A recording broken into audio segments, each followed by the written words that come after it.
এবার আমরা যে প্রবলেমটা দেখব সেটা হচ্ছে লেল্যান্ড অ্যান্ড নাম্বার। তো বলা হচ্ছে a এবং b দুটো পজিটিভ ইন্টিজার দেওয়া আছে, আমাদেরকে a to the power b plus b to the power a এটা প্রিন্ট করতে হবে। সো আমরা এই কাজটা পাও ফাংশন ইউজ করে করতে পারি। আমরা যদি দেখি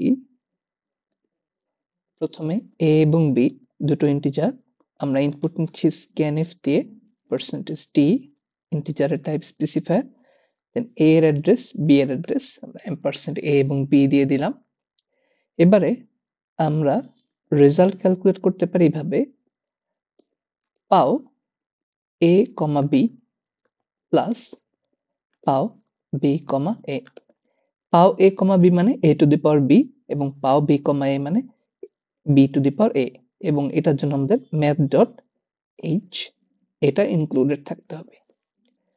আমরা যদি প্রিন্ট করি %t ইন্টিজার এবং আমরা হচ্ছে একটা নিউ লাইন প্রিন্ট করছি, তারপরে রেজাল্টটাকে প্রিন্ট করে দিলাম।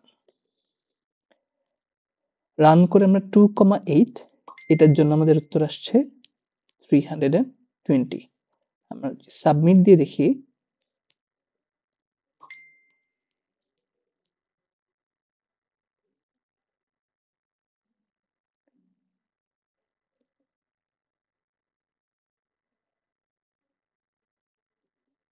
তো দেখা যাচ্ছে আমাদের এই সলিউশনটা অ্যাকসেপ্টেড। এভাবে আমরা লেল্যান্ড নাম্বার এই প্রবলেমটা সলভ করতে পারি।